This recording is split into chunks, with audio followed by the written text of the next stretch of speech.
My brothers and sisters, what's going on, guys? How you all doing today? It's your brother here again, Mo Bowie, and welcome to the third episode of our financial literacy recording titled Facts. For you guys who don't know, FACTS is the acronym for Financial Allies, Creating Tailored Solutions. And what I'm going to do, I'm going to pause, right? I'm going to slow down for a minute. And I'm going to let you guys jot that down, write it down, put whatever you got to do, because I need you to commit this to memory. It is financial allies. That's us working collectively. We're a team, right? Creating tailored solutions. And I stated before, when you're looking at your finances, it's a case-by-case isolated situation based on the individual. So we want to tailor some things. Now, again, I'm your brother Mo Bowie.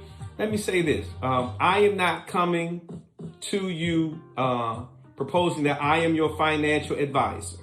I've held the position in my career, 32-year career of financial advisor, but that's not what I'm doing here. Right now, and again, we're allies. We're a team working together to help go out and ascertain and define financial information that we all could use together. We're going to bring information. I'm going to give y'all some. Y'all going to give me some. We're going to research it, and we're going to do what we have to do to hopefully help catapult our communities to another level as relates to their financial literacy. Now, the first episode that we did a couple of weeks ago was just about introducing facts and myself, giving you guys a little bit of background on me. But today, because I'm trying to reel the length of these recordings down a little bit. Last week was like 19 minutes. I don't want to go that long. I'm not going to reiterate or regurgitate anything about me. You guys know, look, bottom line, I've been in the finance arena for 32 years. I've done a lot in this industry, as you would have done in your occupational vocation over 32 years. If you need any more information, hit me directly and I'll get it. But again, I'm not coming at you today in the capacity of your financial advisor. We need to really, well, let me say this again. Let me back up and go back to where I was. Let me rewind. The first episode was about just introducing facts. The second episode was about going into what we were going to start discussing in the weeks to come. And the first topic that I wanted to touch on was building your financial house. And I use the analogy of building a financial house because we can kind of correlate them together, and a lot of the stuff runs parallel. And building your financial house consists of primarily 5 stages or phases. Number 1 being your protection phase. Number 2 being your regular savings phase, ladies and gentlemen. Number 3, growth and diversification. Number 4, speculative investing. And number 5 is wealth distribution. So last week when we introduced it, we're just introducing it, and we didn't go into either stage, none of the 5 stages directly, and get into any of them in depth. But today I do want to speak a little bit more on stage number 1 or phase number 1, and that is your protection level, ladies and gentlemen. Now, common sense. If you're building a house, right, the foundation, when you're pouring your foundation, is totally relevant, is paramount, because you want to build your house that you're going to live in and house your family in on a solid foundation. But it's no different when you think about your finances. When you think about your finances, there are goals that you may want to accomplish, like retirement. It might be putting together a college plan for your kids. It might just be solidifying the financial future of your wife. And you know what? We want these things, or your husband, ladies, we want these things to still take place and still come to fruition if we're here and disabled. Well, guess what? Even if for some odd reason we recognize and realize an untimely death, right? So those are the kind of things that have to be considered when you're talking about building your financial house. Now, I'm going to be looking to my left a little, might be to your right. I'm not exactly sure how that works. But these are where on the computer is where my notes are. So I'm going to be gazing over here. So now, getting into building your financial house, stage number 1, again, your protection level, ladies and gentlemen, it consists of primarily, in my assessment, my professional assessment, 6 different categories. Number 1, health insurance. Number 2, disability insurance. Number 3, life insurance. Number 4, emergency savings. Number 5, debt reduction. And number 6, special insurance. So my goal again today, in a short window of time, now guess what? We're doing each other a disservice. And I'm doing a disservice trying to explain this stuff to you in 10, 12, 15 minutes. And I'm doing a disservice to you because trying to get you to comprehend this. The purpose and objective of this is to ignite something in your mind that you'll want to go further with your research. And ladies and gentlemen, again, I've been in this industry for 32 plus years. This is what I do for a living. Please contact me. Hey, as a matter of fact, you have to share this information, guys. It should be our mandate to make sure that our communities get better. And outside of our health and your spirituality, maybe depending upon what kind of person you are, what's more relevant than your financial stability, right? So anyway, hit that share button, that thumbs up button, that like button, every button you need to hit to make sure that you know what, and that subscribe button to make sure that you know what, we start passing this information on. All right, do me that favor, okay? Now, in the protection level, let's talk about health insurance. Now, let me say this. I have never marketed or was never a health insurance guy in my 32 plus year career. But what I will say this, looking at a couple of notes, a little bit of research, medical debt touches over 100 million Americans. Homes are lost, retirement funds are depleted, and food and clothing is hindered due to debt created by medical expenses. So again, having health insurance, it makes all the sense in the world.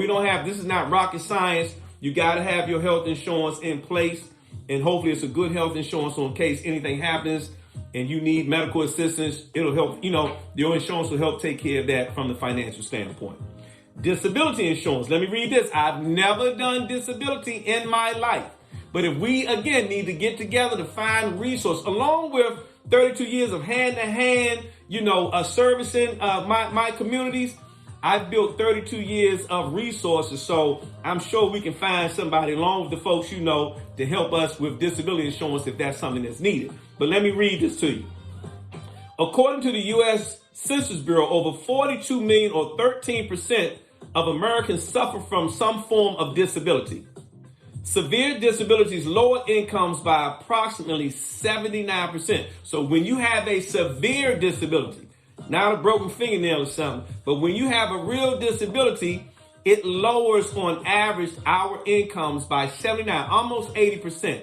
That's crazy. So now let's go into something. Let's go into this third thing, and that's going to be life insurance. Now, I have personally been licensed to market life insurance for 32 and a half years. August 17th, 1991 is when I received that designation. Okay, over 102 million Americans are uninsured or underinsured. And that's crazy. Statistics show that 6 out of 10 or 60% of men have life insurance, and only 1 out of 5 or only 20% of women. So again, how in the world, with all the responsibilities that we have, ladies and gentlemen, do we only have the men? Only 60% of the men have life insurance, and only 20% of the women. And I'm surprised at that because a lot of times women are a little more responsible and grounded than we are. But hey, whatever. So life insurance is primarily broken down, ladies and gentlemen, into two main categories. That's going to be your permanent insurance and your temporary insurance. So permanent insurance, ladies and gentlemen, could consist of whole life. It can consist of universal life, universal index universal life, variable life. So there are different types of permanent insurance. And one thing I know I need you guys to understand is that all of these policies are not designed the same. So you got different programs that are really being publicized now, for an example, like infinite banking. And you got to understand that just because the life insurance has insurance and savings, it doesn't mean they're the best program or product for what those particular type of goals are. So you got to make sure, and I tell people all the time, you want to make sure when you're dealing with these type of special products, because there are a lot of living benefits, ladies and gentlemen. You know what? Let me say this. We've been misinformed and miseducated, from our ancestors that primarily life insurance was just the only way you could really benefit is if somebody died. And ladies and gentlemen, let me say this, man, there are a lot of living benefits associated with life insurance. But let me say this also, when you do something and you're trying to find these niche type of products, you got to make sure you have the right company. You got to make sure you have the right type of product, and you have to have a seasoned or informed and educated agent, an experienced agent who knows how to actually structure these type of plans. You know what I'm gonna say? I'm your man. I'm selling right now. You know, I'm plugging. I'm your man. But anyway, as it relates to term insurance, you got different types. Permanent insurance, again, is here. It should be here for the rest of your life. It generally creates cash value. And the second category is term insurance. Now, term insurance, and there is a place for it. I believe in all types. If you find an agent, ladies and gentlemen, that only, it got to be this one kind of product, you need to run for the hills. Because that's generally probably all that they have in their briefcase to market to you. And that's the only way that they're going to receive any form of compensation. But different situations, tailored solutions, different type of situations require different type of products. And sometimes it's a hybrid or a combination of both, right? So anyway, but term is generally, you have two types of term. Really, you have a regular term that's only there for a particular amount of time, usually 30, 20, 15, 10 year, maybe even an annual renewable term. Now, the second type of term is what you call term with a return of premium. Now, generally on a regular term, the only way someone benefits in this case is if someone expires, almost like car insurance. The only way there's going to be something paid out and there's a benefit is if there's an accident. If there's no accident, there's nothing paid out. Term insurance, regular term insurance, pretty much the same way. Term with a return of premium is insurance that at the end of the term, however long it is, if there was no death, you would receive back the premiums that you invested or that you paid into the policy. Right? Nothing, no interest and anything on top of it, but you would at least get back the monies that you paid in. So imagine if you had car insurance, I'll use that again. Imagine they had this kind of special car insurance that you paid into, and if you didn't have an accident, they would give you your money back. We'd all have that kind of car insurance, wouldn't we? I don't think they have that though. But anyway, all right. Insurance comes with, well, you know what? You have insurance, you have individual insurance. I'm reading my notes here and I'm trying to, communicate some messages and a little bit of hints based off the messages that I have or the notes that I have. So now you have insurance, individual insurance, and also everyone normally has insurance coming through their job. Let me say this. I believe wholeheartedly in utilizing and taking advantage of the insurance that you have on your job. You know why? Because the premiums are generally low because it's tied into a group policy. But I also will say this. I do not believe that your job's insurance should be your primary insurance. You should always have, in my opinion, a standalone policy. Generally, job insurance, most of them are not portable. They generally don't have any cash value attached to them. They're decreasing benefits upon retirement. So it's probably a good idea to have your own policy that's self-regulated, that no matter where you work, right, you still got the insurance. So anyway, let me see what else I got here. Insurance with living benefits. You got insurance that has terminal, chronic, critical illness, critical injury, long-term care. You have insurance like infinite banking. That's, even though it's tied, it has insurance incorporated into the product. The primary purpose and objective is to build that cash. So there are a lot of living benefits, ladies and gentlemen, associated with insurance if you get the right type of product. All right. Let me see what else we got. Well, when you sit down with your agent, just make sure that you do a needs analysis to make sure that you get an idea of how much insurance you need, to make sure that you have the appropriate amount of insurance, and to make sure even if your goal is to really navigate you down that living benefit way, you want to go down the living benefit street, you want to make sure that you got the benefits in there to satisfy what your desires are. Simple as that, like in anything else. Define the product. Well, you know what? Do your needs analysis, express what your desires are, or vice versa. You can do one or the other first. And then, now you probably want to express what your desires are, then do a needs analysis, and then find a product that really satisfies and quenches the thirst of those needs, okay? So now, emergency savings. Let's go to the next category. So we talked about, what we talked about here? We talked about, I'm trying to go kind of fast without going too fast, without being on warp speed, but I don't have the time to rotisserie this joint. I got to microwave a little bit, ladies and gentlemen. So you have, we talked about health insurance, significance of that, disability insurance. Now we talked about life insurance. Now let's go to debt reduction. Guys, you know what? You should really have, according to statistics, you should have, don't mean you have to have, but you should have anywhere between 3 to 6 months worth of expenses set aside for emergencies.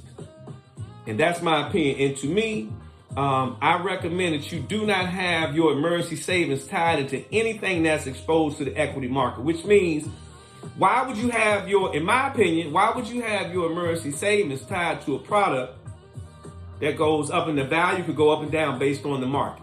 So let's say you had $20,000 in what you thought was your emergency savings account. The market took a hit, and now your 20 went down to 10, but now you really needed the 20. It's probably best that we have our emergency savings tied into a fixed account that we know, that that money's going to be there. All right. Debt reduction is the next category, ladies and gentlemen. Debt reduction. When you get into a product that's going to help reduce your debt, you're going to get better rates on purchases, cash advances. You're going to pay down interest rates. You can pay down interest rates as far as what you're paying out to loans and credit cards and things of that nature. Balance transfers.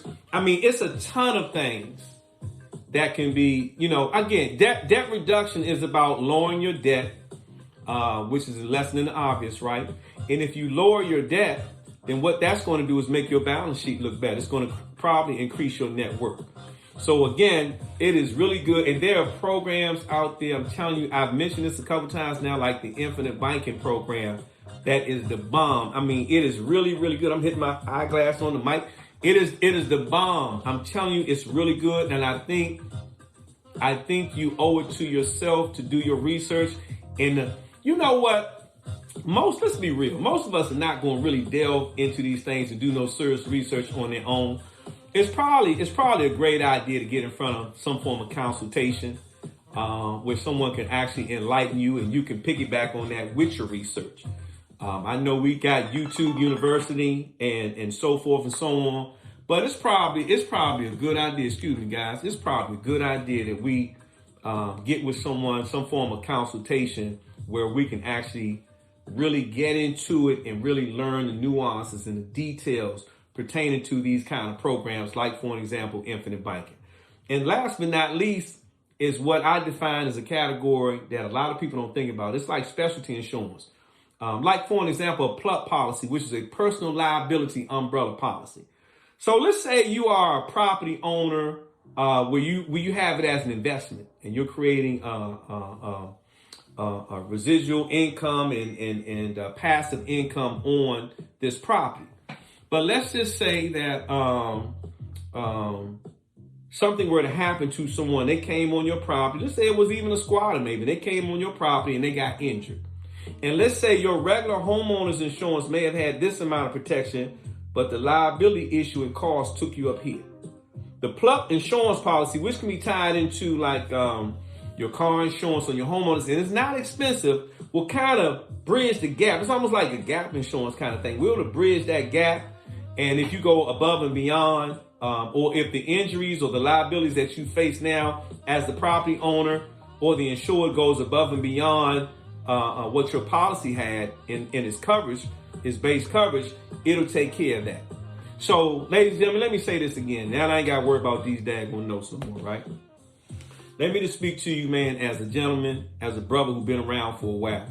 And I've gone over 19 minutes again, so it is what it is. But trying to give you all that information, it was, and I'm talking fast and I'm not covering everything, but it is what it is time-wise. Ladies and gentlemen, let me say something to you. We have to be up on top of our game when it comes to our building our financial house, and we damn sure got to be on top of our game when it comes to the protection level. So in my personal assessment, that's probably the most important level, especially if you have or stage, especially if you have a family. You know what I mean? Things happen, death happens. I'm imagining a lot of you guys have experienced that. Disability happens. Statistics show that. We need medical insurance because if something happens and we have to be in the hospital. All of these things take away from our net worth and our ability to have a solid and a stable financial future down the road. You know what I mean? And we're trying to create generational wealth and things of that nature. We have to have this stuff in place. Debt reduction programs. We have to learn to start taking back the banking function that we've provided or we've voluntarily given to these financial institutions all these years. And we got to start being better stewards over our money and with the blessings that God gave us as relates to the incomes that we derive. You know what I mean? So your emergency savings, I'm sorry, not your emergency savings, I'm sorry, your protection level, which incorporates all those things, it is very, very, very important. So with that being said, I'm hoping that this helps you. I'm just trying to spark some ideas in your head, get it cracking, get it moving, get that brain juice flowing. Guys, again, hit that subscribe button for me. Hit that like button, that thumbs up button, and any of them other buttons that's going to help move this information. If you want more detail, which you probably would need to have, reach out to me. You guys know how to find me. My direct line is 240-988-8950. Again, 240-988-8950. I hope you found this helpful. I know brief, hopefully fast, kind of microwave-ish, but I hope you found it helpful. I really do. All right. With that being said, man, I love you guys. I'm your main man. I'm your brother, Mo Boy. I tell you all the time, if you fall on your back. Because if you can look up, you can get up. And with that being said, thank you for tuning in to Facts. Again, we are financial allies creating tailored solutions. Y'all be blessed.